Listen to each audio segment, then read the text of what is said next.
So this is Paul Barron from TinkerTry again. I just finished with Ariel. Thank you again, Ariel. And I also have Zac Garvelink. Can you say it? All right, so Zac, you and I are just starting to talk about vCSA appliance under vSphere 6, right? And you had a question about memory, I believe? So I have, not a huge home lab. I was wondering if there's any way to get the memory usage of the virtual center appliance for the home lab down. For the couple dozens of VMs tops that I might have using, it just seems 8 gig seems like overkill. So what I noticed there is after it's settled down, 10-20 minutes of running, it settles way down, only about 2 gig in active use. So you see lots of people on the VMware community forum saying, don't worry about it, just back off to 4 gig and you're fine. The vSphere recommendation, the HTML page from VMware on implementing vSphere, they don't tell you to go below 4 gig. But in a home lab with, I don't know, what do you got, 5 VMs you run concurrently, or 2 or 3? It's not an issue at all. And I've been doing that since the beta days of vSphere vCSA appliance, way before 6.0 came out, and it was never a problem. I never had any weird errors. I wouldn't go to 2 gig though. Weird stuff might start happening.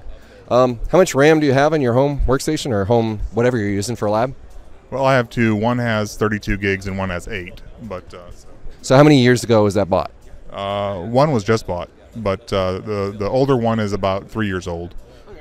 So what I found recently is the thing I've been blogging about is the super server by Supermicro. It's called a 5028D TN4T. It's a octa-core Xeon D with 4 full-size DIMM slots. And what's interesting about it is it's DDR4 that are about $300 a pop, but they're each 32 gig of RAM. So I can go to 128 gig of RAM. So finally, after 4 years of stagnation where no motherboard could affordably go past 32 gig, finally they nailed it. And it's only like 45 watts with 2 10 gig interfaces and 2 1 gig. So your choice of a 32 gig machine was what kind of machine?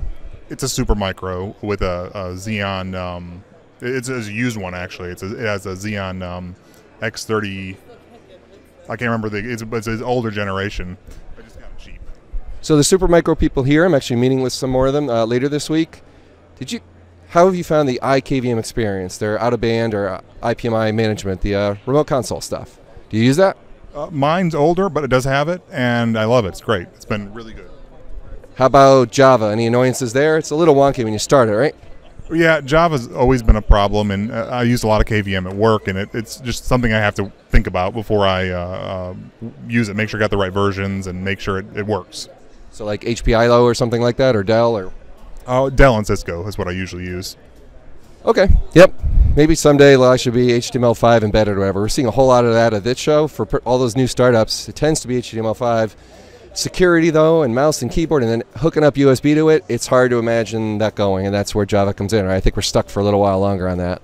Yeah, I wish someone would come out with HTML5. It's one of my big gripes. All right. Well, thanks for doing this little interview. It was great meeting you, and have a good day. Thank you. Thank you.